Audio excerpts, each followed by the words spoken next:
Hello, come in, settle yourself down, and welcome to the For Your Ears Only podcast. Yay.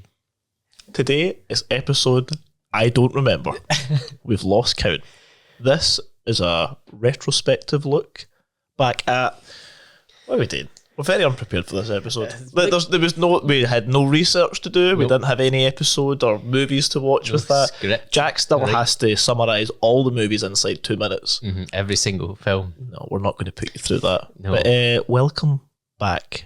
And if you've actually not watched any of the episodes prior to this one, please turn it off right now and go back and understand where we're coming Pause this from. video, go watch 25 episodes, 25 Yes. hours worth of footage, and then come back. Yes. Today, Jack and I are going to walk you through a lifetime worth of watching James Bond movies. Yes. And the main thing is we have watched all of the James Bond movies in order and went through them in a analytical way.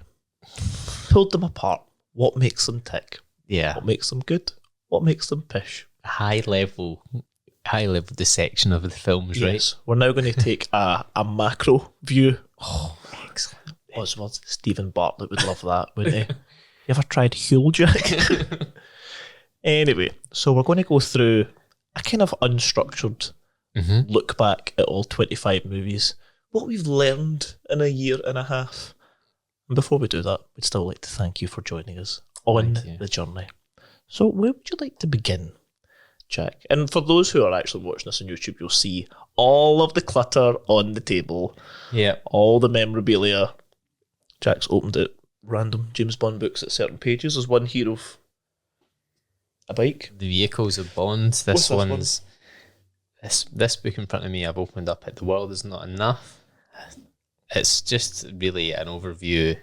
I thought you were going to read through the book. And I was like, please don't do that. We don't have time. Of every film up till Casino Royale, I think. Because, yeah, we're old. It's called The Essential Bond. And they'll bring out another one and they'll still charge you full price. Yeah. Money grabbing bastards. But that brings us on to something else. They are a bunch of money grabbing bastards. Yes. So, all this was all £1 million from the Bond store. still not paid off Moonraker. Speaking of Moonraker, we do have the board with us. We do have And the board. we may, I don't know how I feel about it yet, but we may adjust the board.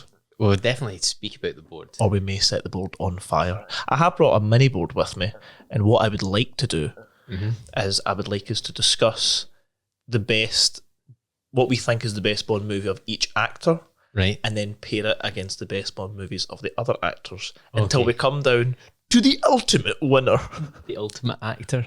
that wins nothing. Yes. But yeah, so I think on that note is probably a good thing. So it is highly debated online about what the best movie is, and you'll get different answers from different generations. Because I think Sure. I'm trying to think of another fictional character, unless you're that Russian Minister. government person, fictional character that runs for as long as they have, but always changes. So, for example, the most known character in fiction is probably Dracula. Okay. Jesus.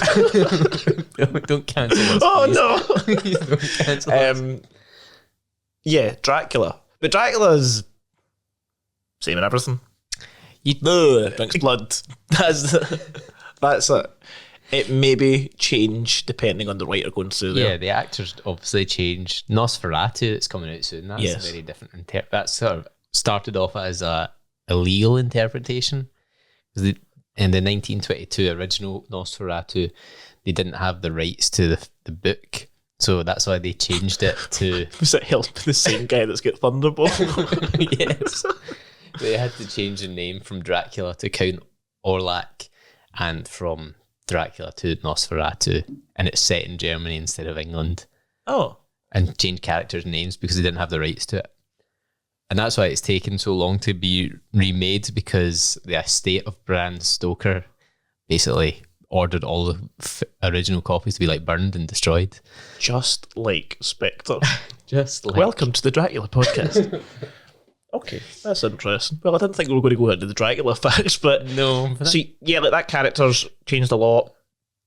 James Bond, there is a I don't know. James Bond has changed. He's changed with the times. Yes. I would say if we think about other Doctor Who, that was also 1962. Mm-hmm. Different actors through like each decade, basically. She's in James Bond and Doctor Who are quite interchangeable. They work with the times. Yeah, because they've obviously their sensibilities change with the writing. I can't imagine that the audience of the 70s would go, Doctor Who can't be a woman. Oh, they would definitely think that. They'd be outraged. There'd be TVs in the street. So, yeah. Or a black guy now. Okay, yeah. Yeah. I get what you mean. I think Doctor Who's a bit more... Doctor Who's sci-fi. You know what I feel about sci-fi. But I like it. I like it. I actually watched some the other day, but you've still let's not not watched digress. Still Game. Even further. Yeah, I think looking at it from 1962 up to 2021, the character has changed, but I don't know, the foundations have remained the same. The elements of the character. Yeah. He's always, yes, tropes, but there's bits that, you know, there's Sean moments that you're not going to get in that. The womanising, yes, that bit, that bit has been, I'm going to say filtered, removed entirely. It's been removed entirely. Well, the books for the 50s, and they've been heavily censored now, and chapters cut and names changed. Yeah. Because they say things you can't say anymore.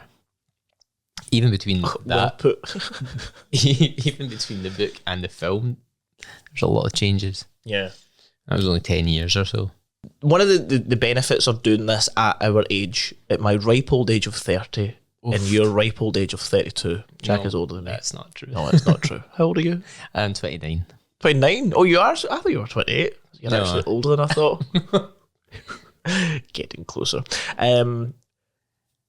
It was nice, personally, for me to go back and watch these movies, some of which I'd only seen once when I was younger, and completely misremembered what had happened. Or sometimes it was movies that I'd seen a lot, and I was watching them for the first time, and honestly, probably close to 20 years. Yeah. Especially the Pierce movies. Like, I didn't watch them into my teens as much as I did when I was like younger than 10. But you watched them a lot back then.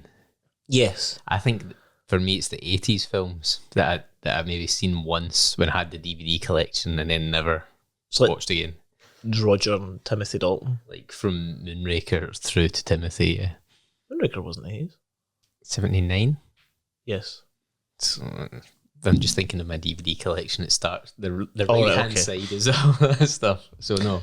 Yeah, for me, I thought it was quite pleasant to look back, and there was points where there was movies I thought, oh, that's quite good actually to watch that again. But then there was points where I was like, did I enjoy this? Like, yeah. What were you pleasantly surprised about? One that you thought, I actually hate this. No, for you, there's quite a few that you were like, your preconception was this is a bad film, and then you watched it again and were like, actually, it's not that bad. Yeah. Like, even newer ones like Spectre.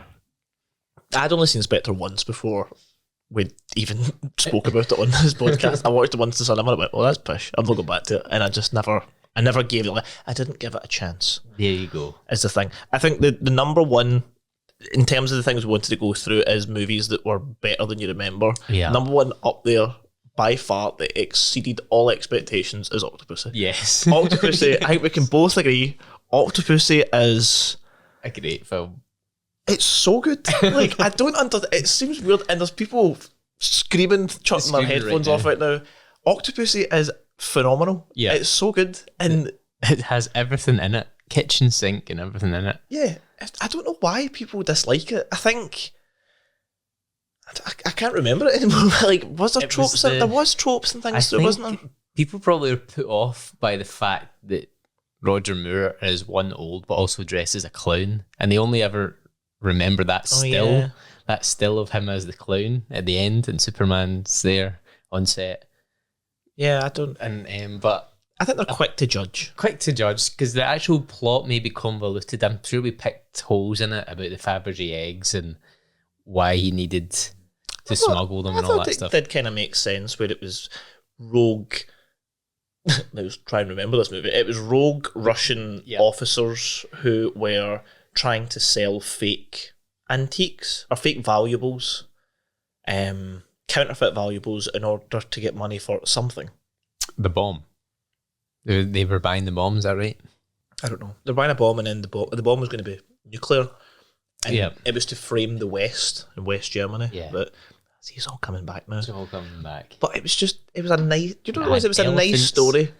Had elephants, I had the circus, I had a tiger, I had every animal in it. I had one of your favourite characters, which was a tennis player. The tennis player was can't remember his name. We died. I was like, oh no, he's actually dead. It was so good, and it was the saw. That yes, it was good, and it was funny. I can't actually say that for a lot of the movies. It was funny, but not silly. It wasn't silly. There was points where it was silly, but it was designed to be silly. When he pretends to be dead and he goes, that's just.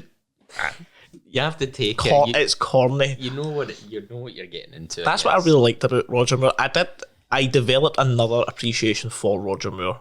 Right. I thought they were nice movies to watch. No, none of the movies, maybe bar Moonraker, but none of the movies were a slog to get through. For your eyes actually, I forgot about that one. It's quite of a slog. Okay, right. Well, thanks for ruining that one. I think most of the Roger Moore movies were entertaining. Probably some of the most entertaining James Bond. My retrospective on that would be that it just seems like they're not high. I'm not going to say highbrow, but they're not in that kind of serious. Yeah, as every other James Bond film is. That's what's good. So that's why they're like Christmas films or Sunday afternoon films where you're not like paying attention or thinking too hard on them. They're just, he's dressed as a clown, he's killed that guy. I think a lot of the time it's not serious. He's in space now with lasers. I think there's I don't know. I'm still going to say that he's my least favourite James Bond, but stop it. I can't articulate really why, apart from it's just, maybe it is the fact that it's not serious enough. Yeah. And he went on for far too long. No, I liked it. I think he's a James Bond, but no one refers to him as James Bond. He's Roger Moore. Yeah, that's true. No one's like, oh, there's James Bond. People say James Bond are like Sean Connery, Pierce Brosnan. Pierce Brosnan, I think people probably refer to Pierce Brosnan and Sean Connery as James Bond. Yeah. Daniel Craig is like, oh, that's Daniel Craig. Mm-hmm. Timothy Dalton is that guy, the Hot Fuzz. Yes. George Lazenby, who's that? But Roger Moore is, that's Roger Moore. Mm-hmm. Oh, he played James Bond at one time. Yeah. Even though he played him for like 12 years a or long something. time. Too old. Years. I think he was also self-aware that he's thinking that this doesn't work anymore. But the money was so good. I can't do this anymore. Sorry, how much? Okay, I'll see you Monday. And the 2 films? Okay. What was so that was movies that were better than you remember? Yeah. What about worst? What's the worst movie that's maybe not the worst movie at the time, but one that you look back on and thought, this is actually just fucking terrible. Like, I don't know why I liked this before, or you know what, I didn't like it then, and I definitely don't like it now. Well, I didn't like it then, I don't like it now would be Moonraker, because it's too outlandish. Space with lasers and just everything about it. It's hard because that film has Jaws in it.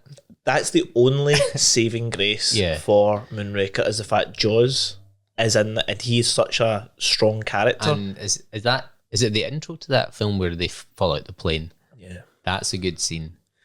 With no parachute and stuff. Yeah, excellent. But the actual main film where he's rich enough that he's built like this, it's just stupid thing in America that's like built by, he owns it in France or something, but he built, I don't know, I can't remember. But yeah, that's too much, too much, too silly. And I was basically, as we said at the time, it was only to outdo Star Wars, because that was such the. So what's the lesson we can take from that? Don't fight Star Wars. Yeah, you're not going to win against Star Wars. Maybe it's a. Don't move out your lane, I guess.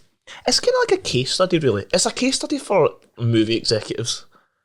You know, they try to follow the money, and they must get, I say thousands, hundreds of thousands, tens of thousands of scripts through a year of a story, and they have to sift through. Mm-hmm. And then now the problem is, it's going to be like, scan it, put it through the algorithm and see what's going to work. Yeah. And it's like, okay, where's the money going?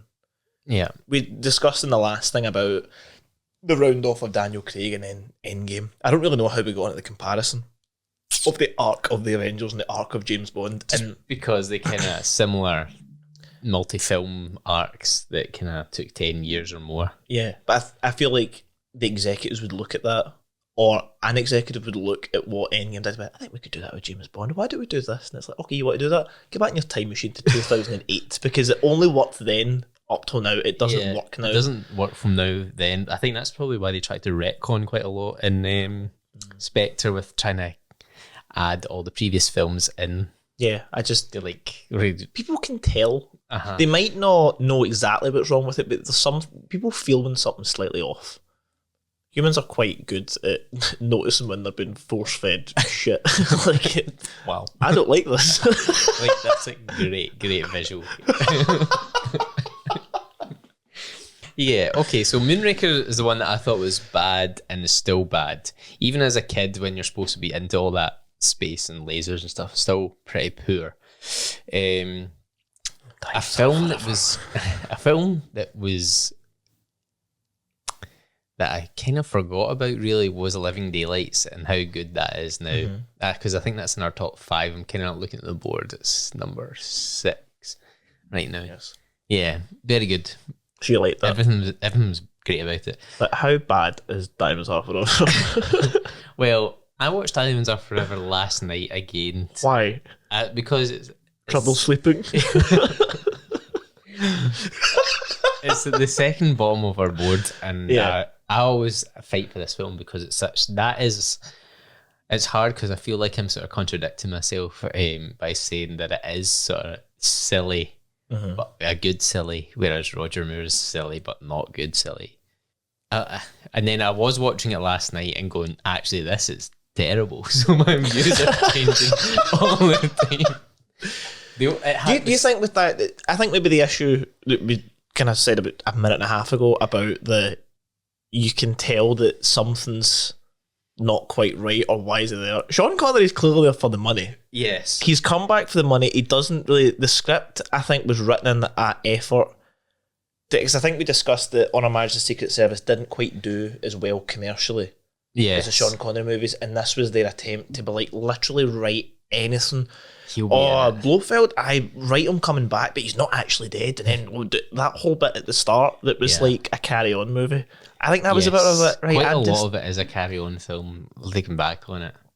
Again, the only bit of Diamonds Are Forever that I respected was Mr. Wint and Mr. Kidd. Mr. Wint and Mr. Kidd are good. And I like that Sean's back. It's hard because it's tainted knowing that he's only there for the money. Yeah. But you're like, oh, come on, this is like the Did you not like Never Say Never Again? The OG is back. They will never speak. If you've never watched our first watch of Never Say Never Again, please have a look at our channel. Oh, I enjoyed that movie. I don't know. Again, we knew what we were going into there. We knew that this is a money grab, and there's a reason. Again, people might not know what to put their finger on and explain why they don't like it, but there's just something like. Well, I kind of got that with Diamonds Are Forever. It was late at night, and I was just kind of drifting in and out of interest with it. But usually, I do like it. I think it's a nice, warm, fuzzy Sunday movie that doesn't deserve to be second last. It deserves to be bottom. Actually, no, it deserves to be second last. I think the bottom should actually be Moonraker. Yes. When I was working today, I was like, Moonraker should be the bottom. Maybe we'll go through like the actual particular movies themselves. So I have, for the visual audience, I have a whiteboard here of random symbols that doesn't make any sense. It's like the symbols from the Predator arm gauntlet, and this is like a league ranking where I thought it'd be quite an interesting exercise. We've done it already, like over the course of a year and a half, but let's do it again. To take what we consider to be the best movies of an actor and put them against to see. I mean, it could just be Skyfall at the end, but it'd be interesting to see rather than put different movies. If you get what I mean with that. So obviously we've got eight slots, but we've only got 6 actors. But some actors have had many more movies than others. Right. Okay. So 2. We're going to do 2 for Sean, 2 for Roger, and then 1 each for the rest of them. Right, okay. Okay. You ready? Ready. What would you say is Sean Connery's best movie? From Russia with Love. Really? Yes. I'm quite surprised at that. Well, what would you have said? How does it go? Well, the next question is just going to be, what is Sean Connery's second best movie? Goldfinger. Goldfinger. Okay, right. Goldfinger. Okay. Right. George Lazenby, best movie? Do Do you know he was asked first before Sean to do Never Say Never Again? And what did he say? I don't think they seriously went and asked him, but he was considered. All right. And then when they found out that Sean actually probably was interested, they were like, just go ahead. I think commercially it makes more sense for that. It probably wouldn't have been that much cheaper. He probably said, well, actually, no.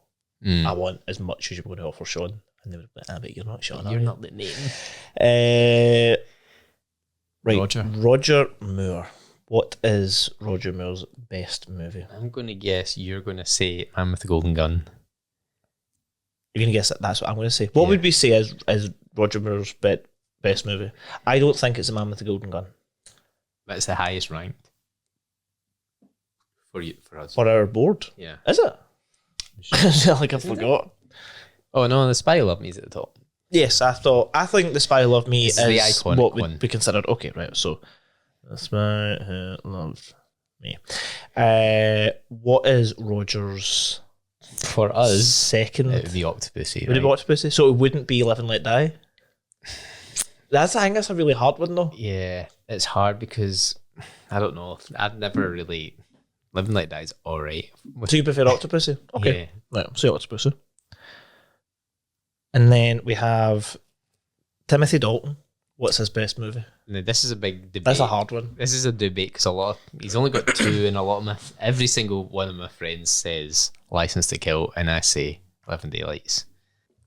I think it is a very hard one because they're so different. They're very unbelievable. Different. It's almost like one is for teenagers and below, and then one's family friendly, and one is most definitely not family friendly. One's an adult. One is for put the kids to bed. That's that kind of movie. So it's which one would we say? Which is the most entertaining out of the 2? 11 Daylights. I would say 11 Daylights is definitely more entertaining. License to Kill is a good movie. Could I sit and keep watching it over and over again? No, it's quite hard going. Do you know what I watched for the first time the other night? Heat. You heard about it? It's so long, but it's like a big heist movie, and I've heard so much about it with this getaway scene with Val Kilmer and this fire and manoeuvre thing. So it's very accurate. It's just so long. Then it ends abruptly, and I'm like, It just ends. all right, well, that was 2.5 hours ago. What did we say there? 11 Daylights. 11 Daylights. So we'll do the Pierce. What is Pierce's best movie? Right, this is a debate between us. For me, it's The World's Not Enough. I'd say Goldeneye. I definitely don't think The World's Not Enough. Definitely Die Another Day.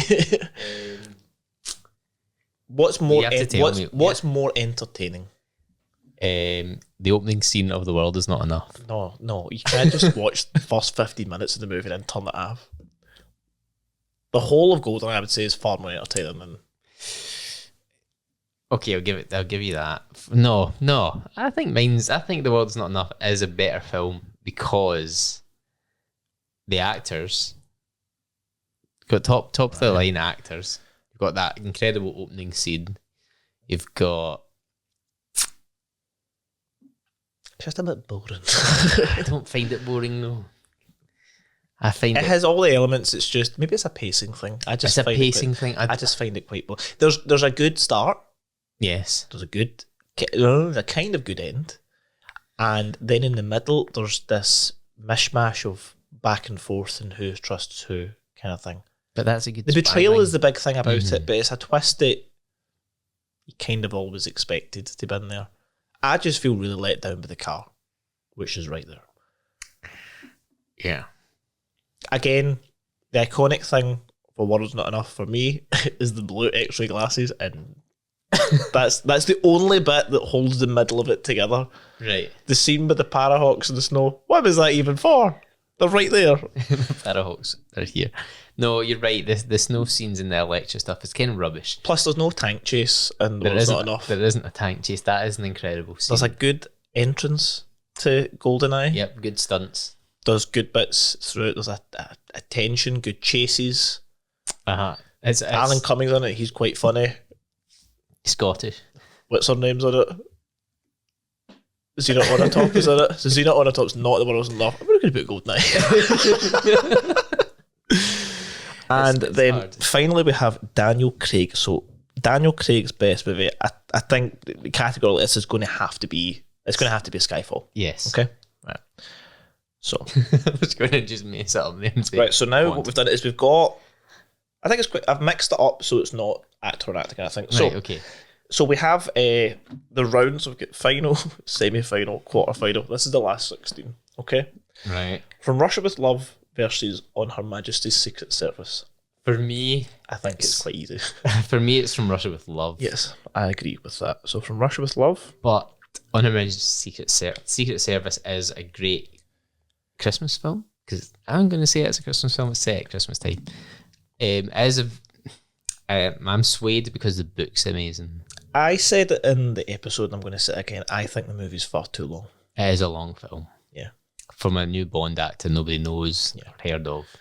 They get married and then It keeps and going. then wife died. Spoiler. My wife is still alive. Next one we have The World. No, what did I even say? The Spy Who Loved Me. The Spy Who Loved Me against GoldenEye. Oh, GoldenEye. Again, I think I would say GoldenEye. Easy. Right.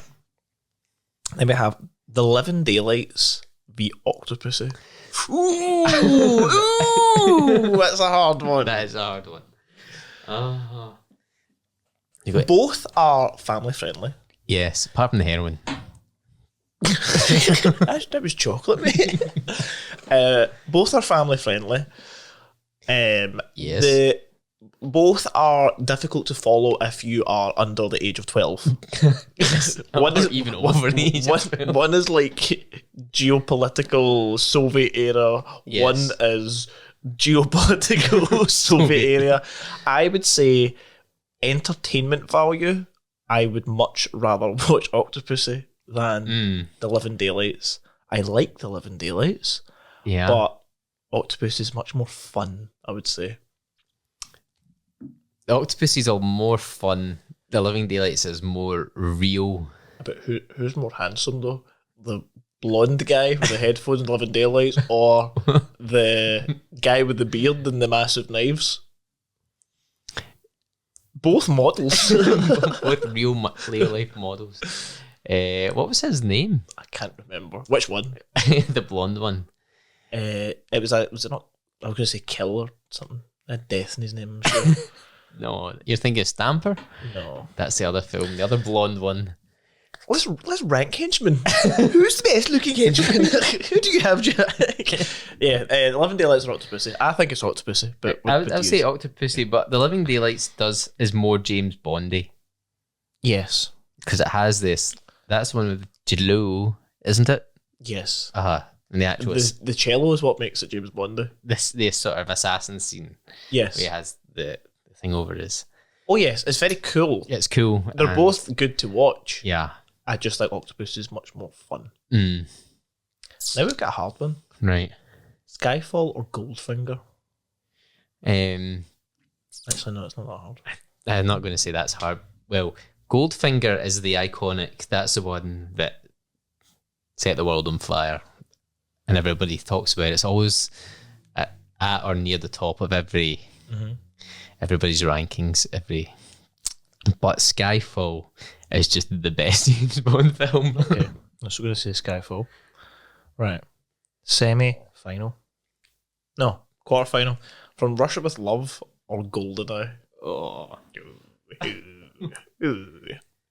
that's hard because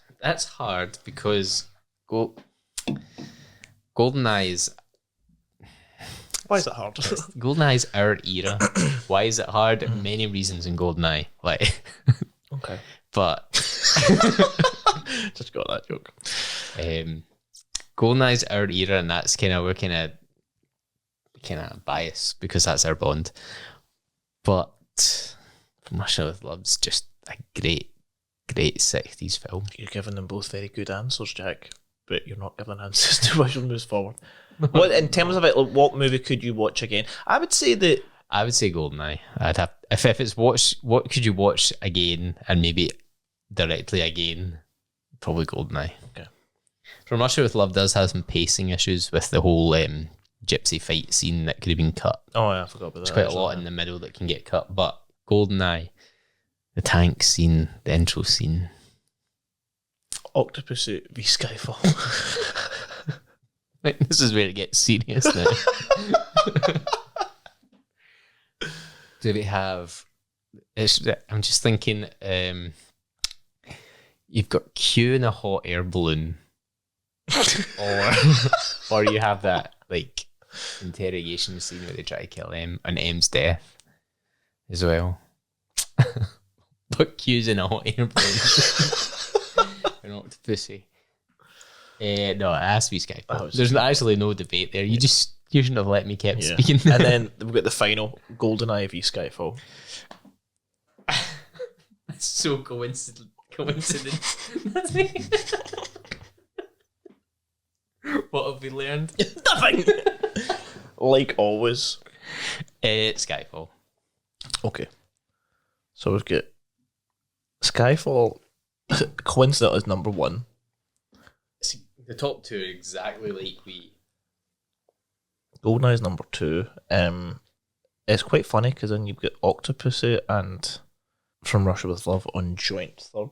And so is Goldfinger. Who knocked at 11 Daylights? Octopussy knocked at 11 Daylights. You persuaded it.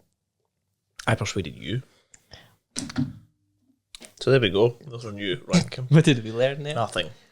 I wanted to see like, if we ranked it on the basis of an actor's best movie. Because I think you need to defend Skyfall. Why should Skyfall be number one for you? I don't have to defend Skyfall. But just tell me, why is it number one? Why is Skyfall number one? Actually, going back before when we were ranking with that, I put Casino Royale above Skyfall, and you said you can't do that. I believe was the word you said. And I was like, okay. Like, co-host duties have been removed from me. To me, I could watch both, and I would have a hard time splitting them. Yeah. For me, I think that personally, Casino Royale has more of a nostalgia factor to it. There was an excitement that Skyfall didn't have. You know what I mean? How? Brand new character. There's just the freshness of it, you mean? How it's all completely different from what came before. Yeah, but everything kind of made sense. Just new, kind of, I don't know. Skyfall has the character that is new, that you've just getting used to, and suddenly everything you've loved over the last 50 years is back in it. The team's back, the car's back, but it's all brought up to date. The car was only back because it was in a garage. But it was all brought back, modernised. Got the death of a well-loved character. Everything's in this film. I wouldn't say it's not good. I think it just edges Casino Royale because at the end of the day, Casino Royale is just a poker game. There's a lot more than that.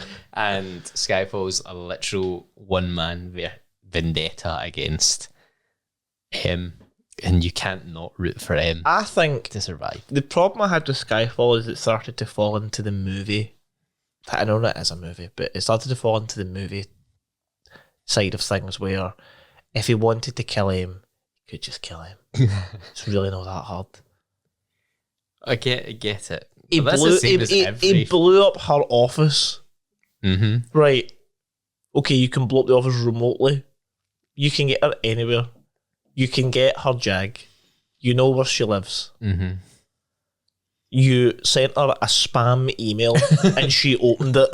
Like every Boomer would. And the whole thing of the convoluted plan of breaking out, and you said it yourself, the fact that this was months in planning, and he knew she would be at a hearing at that place at that time, and had everyone working for him.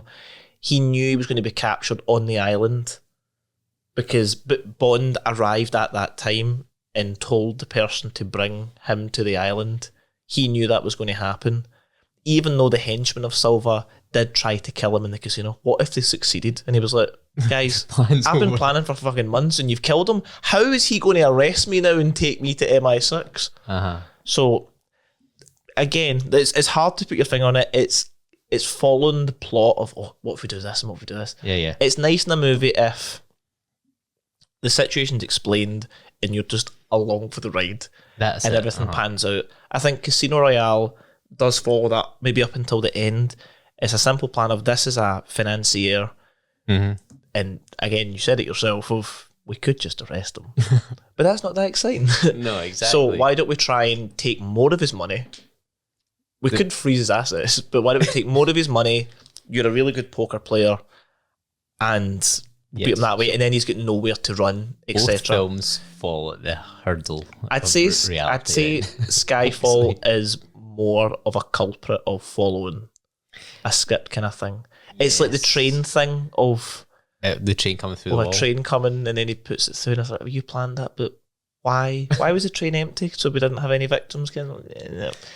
Every movie's going to be... you can pick every film apart. Yes, you're right. But I think that not just Skyfall the movie, but the hype, the promotion, just the fact that 2012 was like a massive UK year, everything just felt amazing. It's an anniversary film. It just felt right. I don't know. Casino Royale could have been shot on a budget. Apart from the Aston Martin.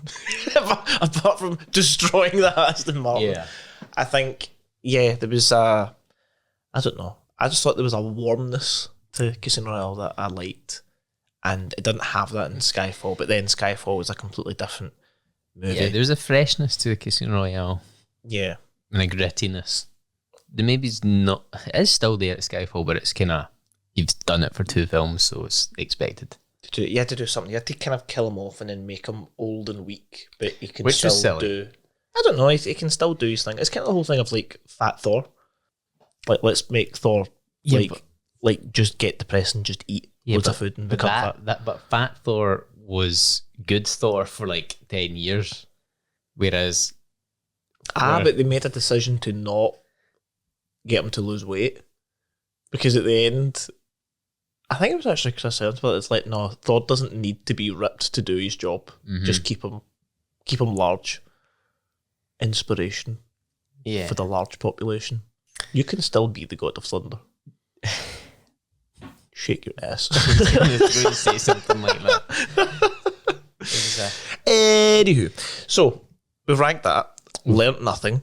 Yes, okay. No, not learnt nothing. We've just, I guess you could say, consolidated our answer. Whatever science says. Do you think, thinking back over the Bonds that we have here, so Sean Connery, do you think any of the Sean Connery movies were, and I think this is where the strength of it comes up, do you think any of them were, I don't want to say like conforming to the time, but written to be popular only in that time?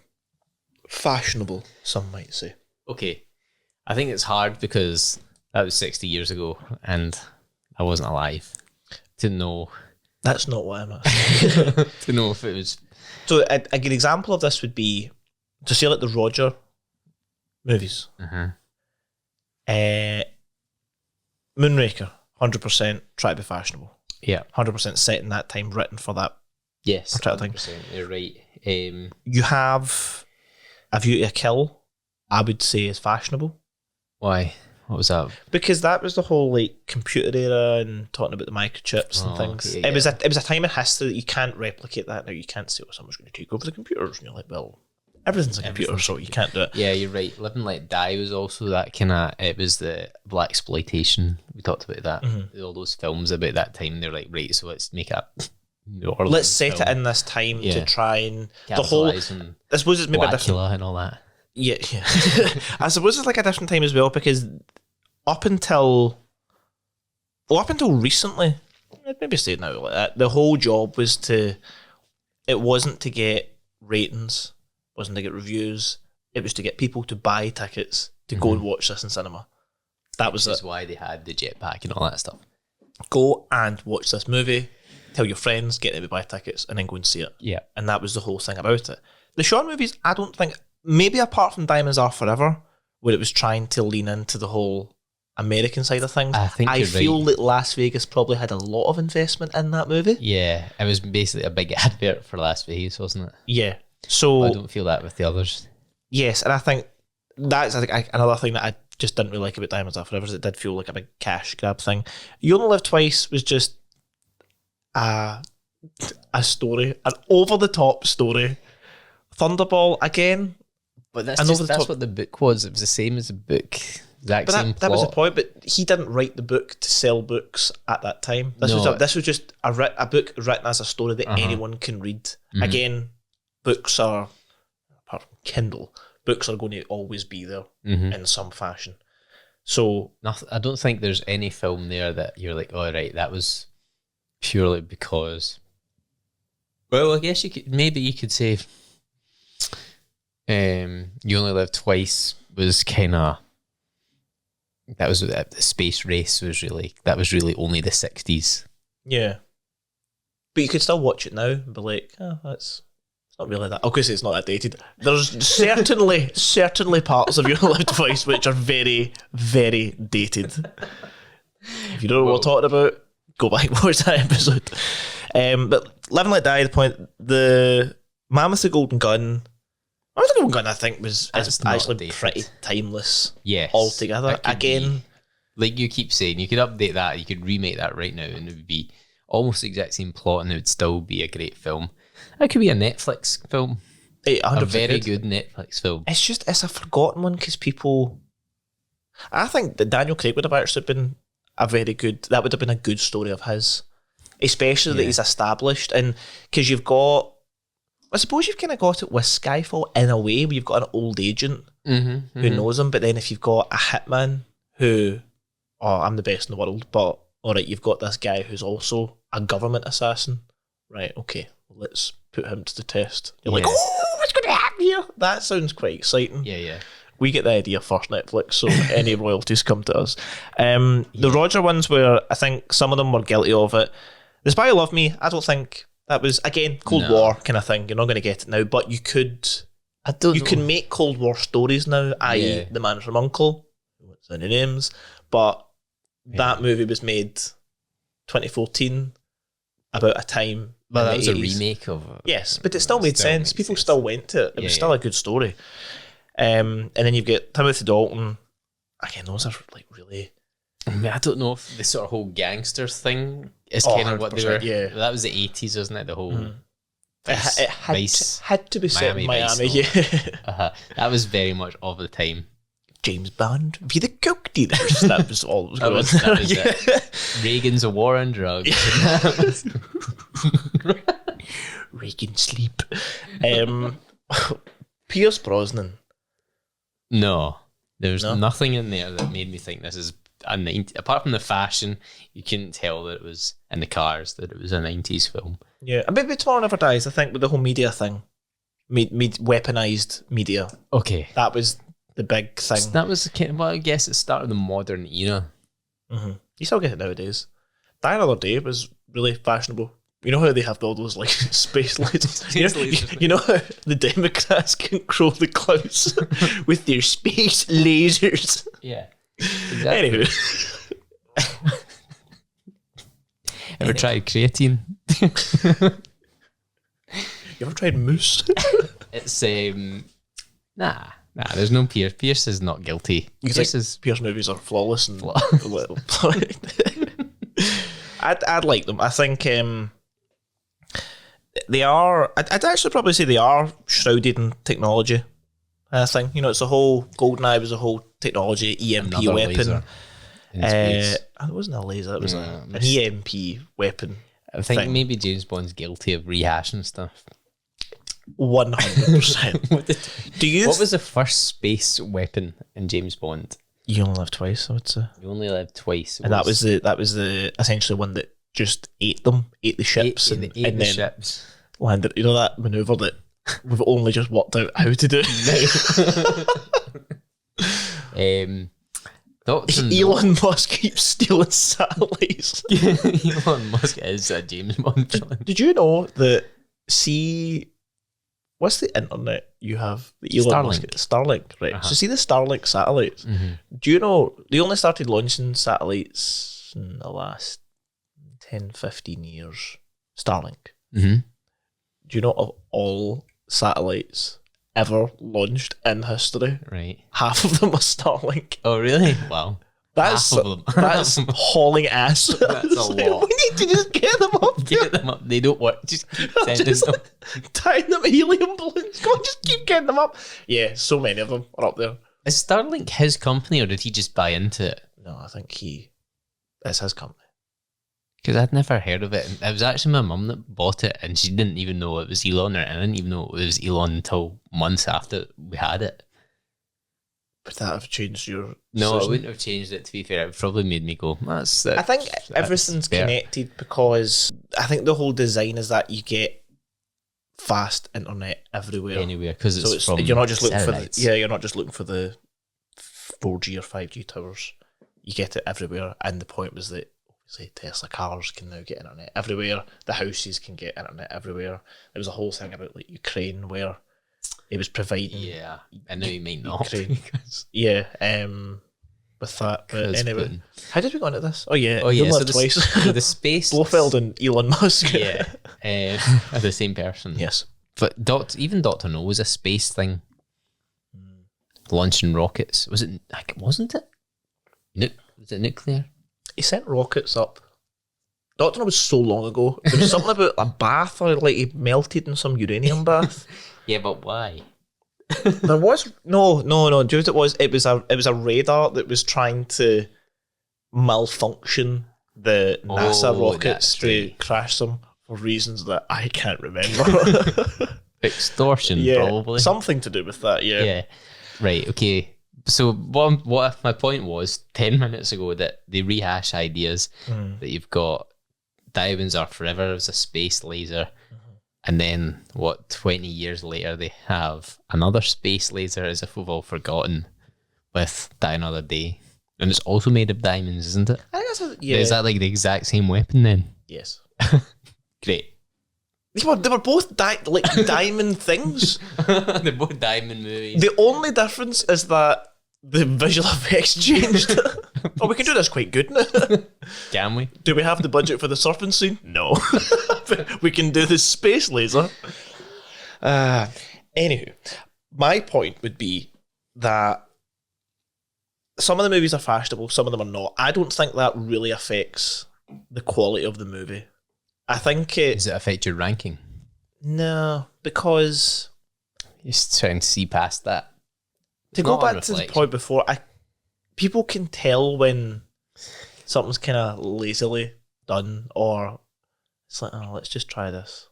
I think nowadays as well, which they're probably going to be guilty of, is rushing projects, or especially with all the different effects companies that work on something to get it out every year. Needs another Marvel film. no, I think even just the writing process. I don't know what the life of a writer's like, but you must be working on multiple projects at one time and moving from that, and you have to come up with new ideas. And if you don't, that's not just thinking of, oh, I just need to go in and I'm just a grafter. You can't graft writing.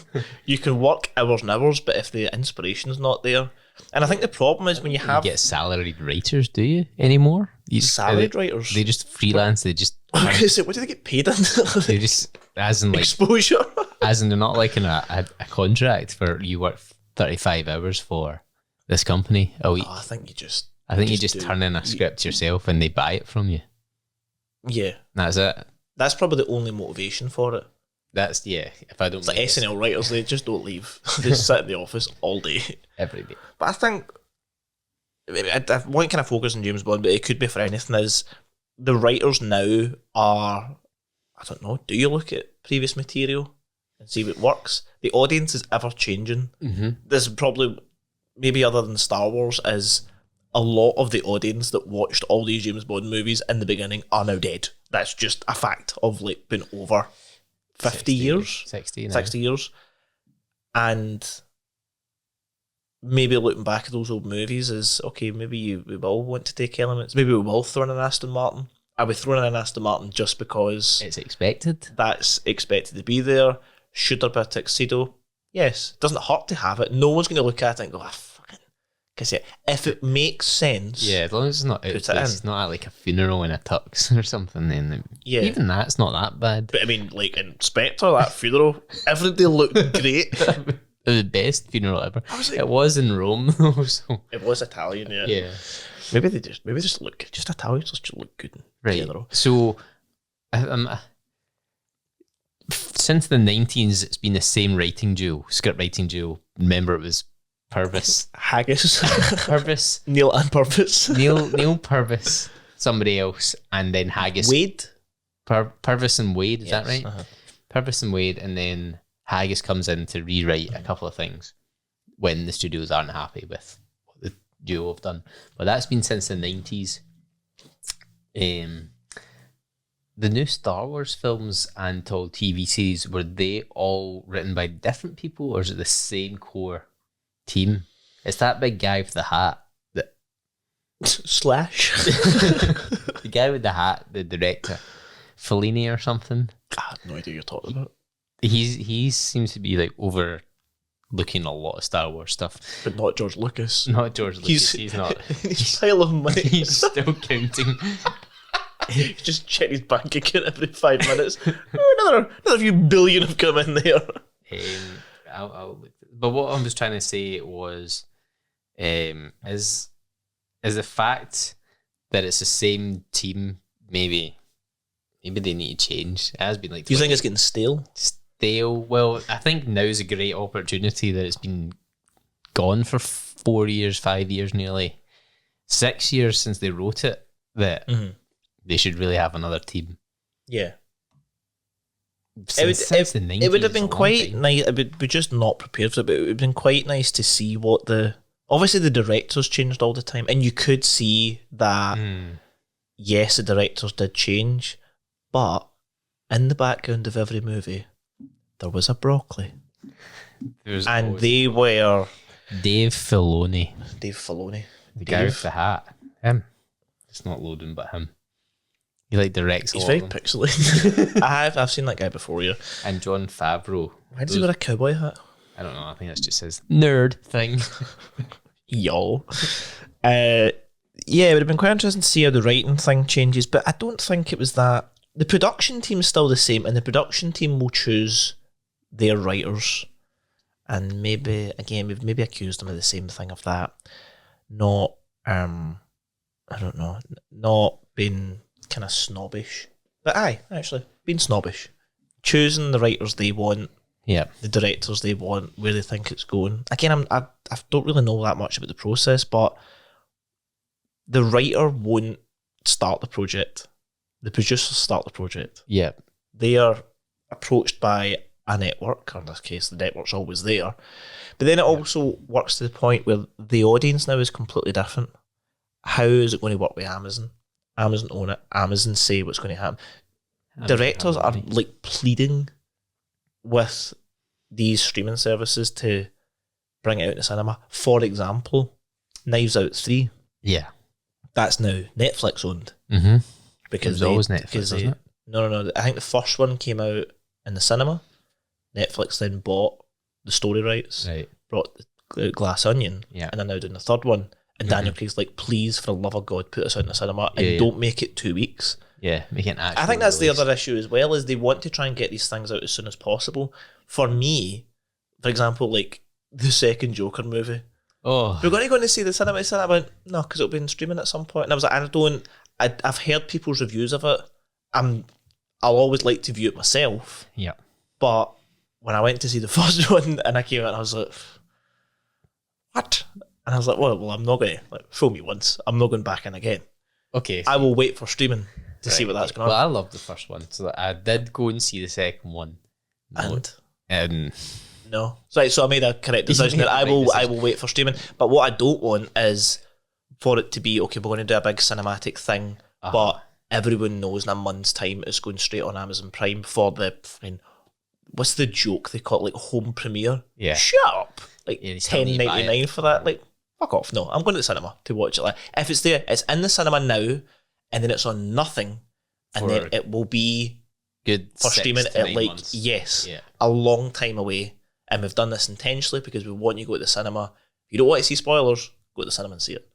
That's how it should be. But now they're like, no, but we've got all these other projects. And I'm like, listen, the world's going nowhere. The world's fine. Is it? Take your time. Take your time. Bring your projects out. Market Yes. them well. Don't take the piss. And stop writing for like a particular kind of audience. That's my fear as to where it's going. I think If it's going anywhere. I think they're maybe a bit stuck about what to do next. Yeah. Who to write for. I'm not so convinced that it is Aaron Taylor Johnson anymore. That's just as time. After you like religiously put, it's definitely him. I think as time's gone on and nothing's happened, and he's just out there point blank denying it now, just not even. I don't even see any hints of him maybe taking it on. Yeah, in the episode where we did go over this a few months ago, I did say I just think he's too big. I think the time of like big ripped actors is past. The superhero movement's kind of over. That's over. You're right, but he can always just slim down. But will he? No. If the work demands it, maybe. I don't know. Anyway, what's next? What's your next That's thing all you we want had to do? That's all we had to discuss. There wasn't really much to go over. I think it was just we could have went into each individual movie, which we did a bit. I didn't really want to go into all of them No. and there's discuss it, but 25 films. I just wanted to kind of look at what we'd learned. The main thing for me when I was thinking about it the last couple of days is there's certain bits of movies that I don't like, and I can't quite put my finger on what I don't like about them. There's something off. I don't like Diamonds Are Forever. I'm quite vocal about that. Yes. And I've been trying to think about why I don't like Diamonds Are Forever. And I think it's just forced. And as we've discussed, it's just a bit of a... It's a money grab. It's forced. Forced is a good way of describing it. So I think that's fair that that's quite a poor ranked Yeah, movie. okay. It's just an old... He's past it. Of Sean's he's actually movies, not even in shape in it. I would say He's it's only in- I would say it's the worst of Sean movies. I don't know why it's above Thunderball. Right, so why is Thunderball at the bottom? I don't know. We did the rankings, so that explains everything. In terms of the Roger ones, Moonraker, I think It's definitely the I'd say worst. Moonraker is definitely bottom, and I would say just above that is A View to a Kill. Yeah, just if you could do joint bottom, I would. No, I think Well, A View to a Kill I think- has some redeeming qualities. Like what? Mayday? What? Mayday? Mayday was good. Chris Walken was just a good Christopher villain. Walken. The story, first of all, the story was Goldfinger, just with microchips. Yes. It made sense. It had a really good song. Did have a great song. And It's basically the same film. yeah, and I don't know. There was, again, I like that whole fire engine scene where he was coming off the ladder and it had the instrumental. And I was like, this is like last hurrah. This is undoing it. I wish the fight at the end was better, but it was Yeah. I thought it was a nice send off for him. Like he died immediately afterwards. So, come on, Roger. Yeah, I think it's still a poor one, but Yes, still a poor one. there's elements of it where I'm like, that's even Roger said so. I'm too old for this. Yeah, it is too. He looks very so much plastic surgery Yeah. going into his face. So again, there's that movie where I'm like, why do I not like it? But why do I not like that? Okay, it's just a bit. You think forced. you still think it's a lot better than Diamonds Are Forever. A View to a Kill. Uh-huh. I could certainly watch A View to a Kill easier than Diamonds Are Forever. Yeah, okay. Diamonds Are Forever didn't really have an interesting villain, even though it was Blofeld, but it wasn't really because this was like the fucking 9th iteration of him. The plan didn't really make a whole lot of sense. No. And the only good thing about it was the redeeming bit of the car stunt, which they got wrong. Like, they highlighted the move and you fucked up. Sorry, Bush, really they're angry. Can we do it again? No. No time. We have to go. We have to go put space lasers up. So yeah, I think that's the thing about it. Timothy Dalton's movies, I didn't think any of them were forced. I think there was certainly a direction they wanted to go in with License to Kill. Sure. Like, history looks back on him as like Daniel Craig before Daniel Craig, like the tough, Yeah. down to earth Bond. But even The Living Daylights isn't that like tough and ready. But he showed that balloon. He did show that balloon. Angry. Yeah, but it's not as like when you actually watch it, it's not as much of that as you expect. No. But he does definitely ham it up in the R-rated. And then License to Kill comes in, it's like, whoa, that guy's got whip with him. Is that a shark?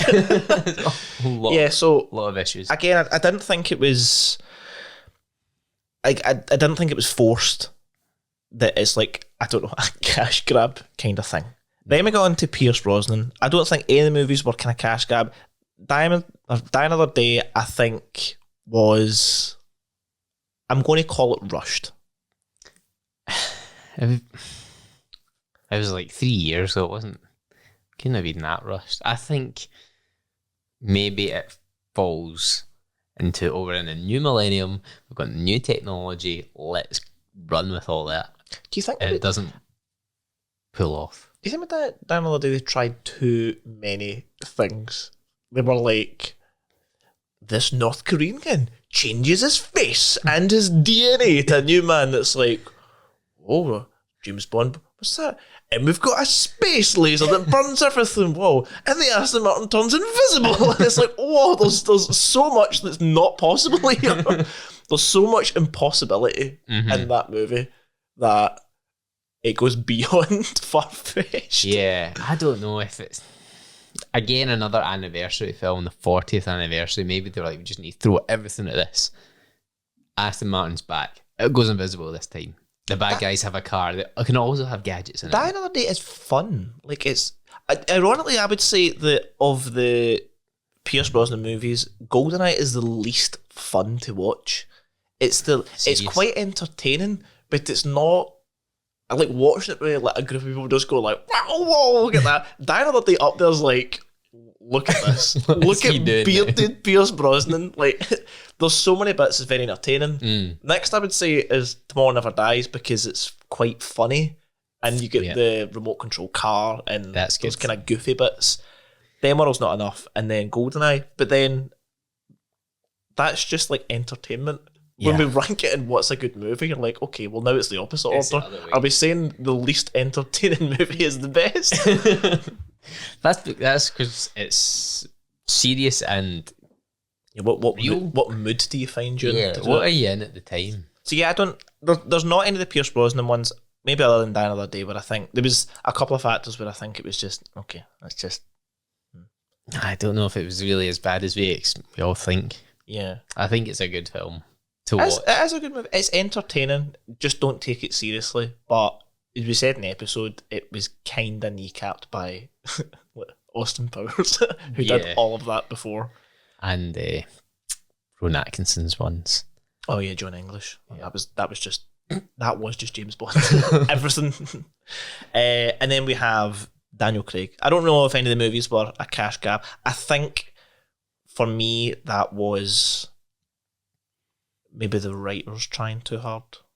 For what? For not all the Daniel Craig movies, but as it started to get near the end. I think there's an argument to be had that Quantum of Solace isn't a cash grab, but it's like oh my god, that film did so well, let's put out another one right now. Capitalize on it. So I guess that is technically a cash grab.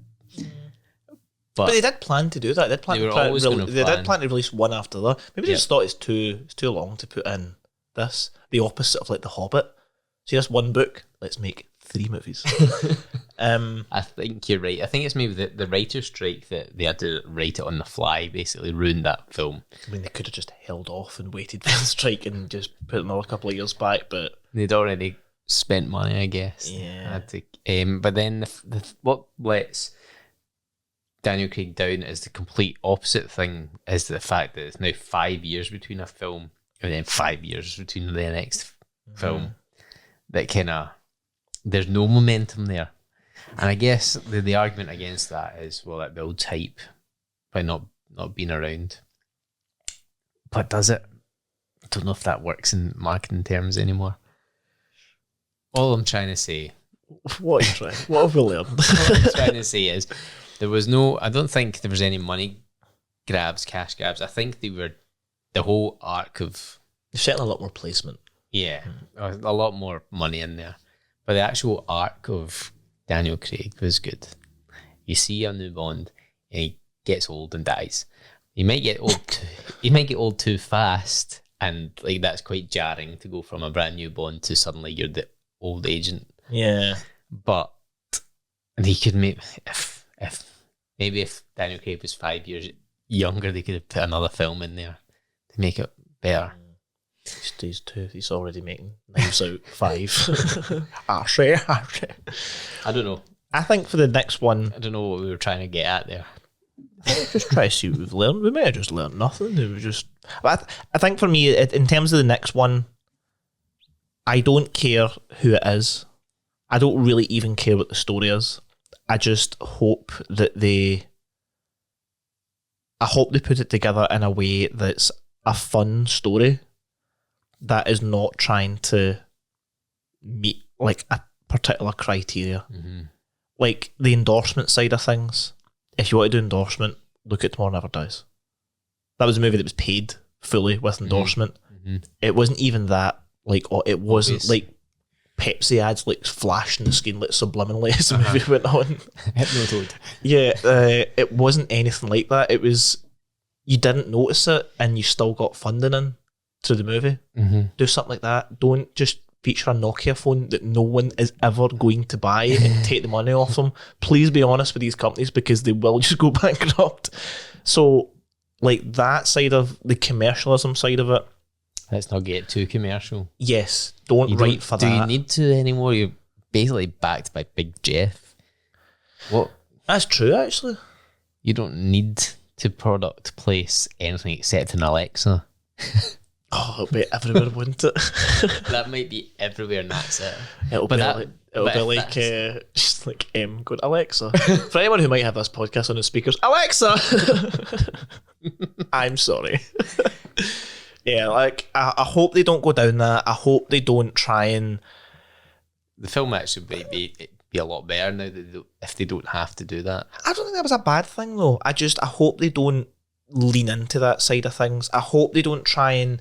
Just because AI is a buzzword, please do not make it An AI. AI film. Please don't make it... Robots. Stop leaning into like a sci-fi side of things. Like, I don't care for any of that. We just had nanobots in the blood. That's bad enough for me. That's just, okay, this is a technology that can't be explained. Just believe it. Just believe Yeah. it. Just accept that happens. Yeah, let's bring it back a bit to something modern that's happening now, but isn't. But like not AI that you're going to take 10 years in the future. Yeah, just, I don't know. I don't know what they're going to do. I'm not a writer. I'm not that creative. As we have seen, nothing has been written. I would like them to do something original that does not pander. Is that probably the best word for it? That's That good. doesn't pander. It's not, oh, but we need to do this. Oh, but we need to have this kind of scene. No. Just describe a story. Maybe this is what they do. Just describe a story. And then when the market executives come in, say, fuck off. Get out of the room. We'll see you in 6 months. Yeah. Don't get involved with this. Get a story together, and if it does fit in at Aston Martin at work or not work, then just take it out. Does a tuxedo work or not work? If it does, just put it in there. Do you know what I really want as well? And this is a really small thing. And I know, again, I don't know the ins and outs of how it works. Bring back miniatures. Just bring back miniatures into filmmaking. Right. They look great. They're good for behind the scenes. The miniatures in the old movies looked phenomenal. Mm-hmm. And I want the visual effects bits to dial right back. More practical effects, yes, more money. It is more dangerous, but it looks better. Is it more money though? Is it not going to cost more to get it done? Probably more than hazard pay. But see, the problem with visual effects companies is they have to undercut each other. Mm-hmm. You can go for quality, or you can go for cheap. Yeah, speed. If you go for quality, a very, very good example of phenomenal quality, unlimited budget would be the Rings of Power TV show. Yeah. TV shows Amazon. TV shows don't tend to have very good visual effects budgets because it's very time constrained and money wise. Amazon just hired everybody. I was like, oh, waiter for water? Okay, that's fine. Hired everybody. And the visual effects, as much as I have my critiques of that show, the visual effects are flawless. Yes. Cannot Agreed. critique them at all. Some of the best you're going to see movie style visual effects. True. No one can argue with that. Just get They that are team. good. Get that team. Sometimes they're not needed. You don't need to put them in for that. And there's TV shows that bring it out and they've got all these like weird visual effects and they've got stunts where you can tell it's fake. And again, it might look like the way it looks to a studio executive is, oh, that'll do. No, I've got no more money to spend on it. That'll do.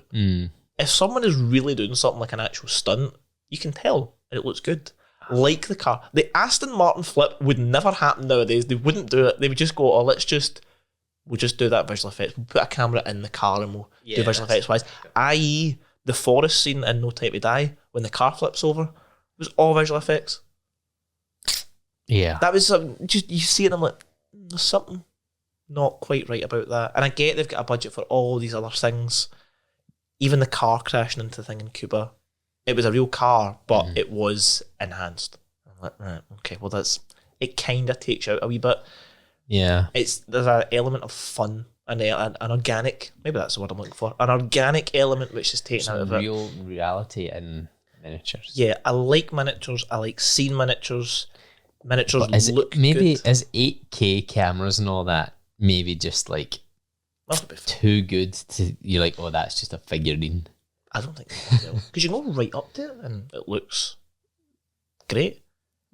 Take the miniature and if you want to make it look better, then add wee bits, like wee visual effects in if Yes, you want. Don't just replace the entire don't model replace with it visual with them. effects. Yeah, sure. Yeah, it was I like, get okay, is it going to take more time to set up? Yes, but it's certainly not going to take 2 weeks of like multiple visual effects artists to try and put this together whilst you are doing other things. Like, to go back to the undercutting thing, movies will come out looking for this project and say, oh, that we need 140 visual effects shots. And visual effects teams will come in and bid against each other to try and get the project. That's how it works. So then they're trying to go as cheap as possible to pay that, but then try to get teams to come in overtime to get the shots back in time. So they get a good reputation for good shots, but then the shots look shit because they've not had enough good time. And then the movie gets criticised, and then executives come back and just go, look at this. People are criticising the shots. Like, you gave me 4 minutes to do this. I was like, but you only charged us like a £5. And they're like, yeah, because the other team were charging you £6. That's how it works. That's why it's getting worse and worse and worse. So I hope they don't do that. Go back to practical. Practical effects. That's all I add. Go back to practical effects. Actually blow stuff up. Blow stuff up, but not Spectre-wise. Don't just do it for the sake of getting a record. That was just daft. But I don't know. I want it to be real again. Mm-hmm. Use visual effects to enhance the shots, not to replace the shots. And Agreed. Don't take the piss with the story. I think we summed that up quite well. I hope you're listening, Barbara. If you're even involved anymore. I don't know. That's the rumour. What is the rumour mill is that they are going to hand it down to the next generation of vegetables, broccoli. Jeff and Elon. Basically, they don't need to write a script. They are the script. They are James Bond. Anyway. So what did we learn? So what have we learned today? We've learned that Derek's wrong. Thank you. In every way. That Skyfall is indeed the best James Bond film. Skyfall is the best. We're going to change the ranking, but I don't want to. No, we've Stay that way. proven our facts. Our hypothesis was over there. We've proven our facts. We've proven nothing. We've done it again. Skyfall came out on top. So Skyfall is the best film. What else have we learned? We've learned that Pierce is a flawless James Bond. I don't think we even discussed that in this episode. People look at me just going, have I skipped a bit? Have I hit my head? Pierce Brosnan is the best James Bond. Is that recency bias or That is the 100% recency bias. fact that we grew up with him? Grew up with him on our street. Is that James Bond? I think I mean, I haven't actually discussed this, but I think he is the best James Bond because he is the best of everything that came before him. Mm-hmm. He was just perfected the role. I know Pierce. The classic Pierce, role. Pierce does watch this show, so he'll be happy. He's paying to for hear this that. episode. That's why I said that. Sponsored by Pierce Brosnan. Anywho, that wraps up The reflection. the reflection, the retrospective. Yeah. Retrospective look. So that was good. So all that is left to say is goodbye. No. Goodbye. Thank you very much for joining us on this retrospective episode. Mhm. You might have learned nothing as we did, as we just kept saying, what have we learned over and over again? Nothing at all. But yeah, I think we summed up all the movies quite well there and said what we didn't like, what we did like. Mm-hmm. We've taken the good movies and why we think they're good, Yes. put them against each other. We've said the bad movies, why we don't think they're very good. Mm-hmm. I've explained what I would like going forward if anyone is listening who has an influence on the next movie, which the answer to that is no. And yeah, it's been nice watching the movies again. It has been good I look watching it. forward to watching them again in 10 years' time. We're then the anniversary of this We'll podcast. come back. Greetings, children! What podcast probably won't exist then. What's the medium going to be then? Hello VR, from isn't your Apple. What is that? Your The Apple headset? eyes. Like, this isn't going to make any sense for people just listening. But see if you can make a video with those. Uh-huh. It's one of those like these like the cameras and it. Yeah, see, yeah. See if you like if you hide under the camera and just go. Ah! It's almost like Falls over. you've been pricked. Anyway, that's for future audiences. Maybe the next film will be in VR. In VR, or you're in the movie. Like you everyone's in the cinema with their own headsets, like reaching out at it. I wouldn't have any issues with that. It would just be less Like, could you do it at home media? communal. I'd say I can't like that. Call me. Less sounds less. Look, less This is all about anti-com. sounds less communist. Jack. Anyway, we are moving on in the Life. coming while to a new series. A new where series. We are aiming to go through the James Bond video games. Yes. We've never actually discussed this before. We've just always said we've got some ideas. Yeah. We are looking at the James Bond video games and we are hoping to do a playthrough because the ones we've never played before. Especially the older ones. Yes, and it'll be very much like the first viewing of Never Say Never Again. But in The video only games. viewing. Yes, the only viewing that will ever take place of Never Say Never Again. But we are hoping to do that and get that set up in the next coming for weeks. the video games. And then we'll go back to James Bond. No, we're not doing that. No, we're not going to we're- rehash this. We're giving it a rest for a while. We'll go on to something else, Bond related. Yes. But the video games, I am looking forward to that because, like I keep saying, Agent Under Fire was the only game I ever played. I think that was Xbox, the original Xbox. We did have Quantum of Solace, but I never got past the first mission. You are bad. I can't wait to play them like the PS1 games and go, this is shit. This is terrible. Yeah. But yes, that I'm would looking be. forward to it. I want to see how entertaining. good it gets, like visually. How we've came What, for from. like 1 out of 10 to 2 out of 10? I can just about make out the character. Yeah, especially even the latest one was just like 10 years ago now. So Yeah. that'll be It's just a sticker. It's just like, now people go to like hen do's and Skins, stag I do's. It's just like Yeah, a yeah. mask of Daniel Craig. Expression never changing. Video games. It's weird. You were talking about World at War, Call of Duty World at War, the really old one. The OG. The one where you're like in Japan or something. Yeah. And I was talking about how that was the one that I played. That was my game that I played all Great. the time, and I loved it. And then a couple of days ago, I went back and watched like the trailer for it. I was like, that was awful. That was so bad. That looked so terrible. Still good though. Still great. And now Call of Duty's went, Half a clip. Absolute dog shite. Anywho, enough about Call of Duty. Thank you very much for joining us on this episode. And again, thank you for anyone who has watched us since last year and went through all the movies. We hope to titillate the senses with the video game series.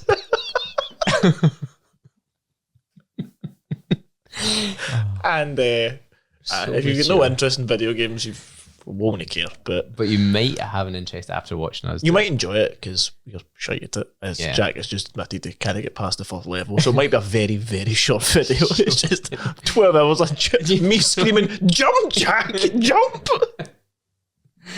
That'll be next time. Anyway, thank you very much for joining us. And oh Christ, I kicked the table there. Yeah, we look forward to doing this, and we look forward to your comments on this video.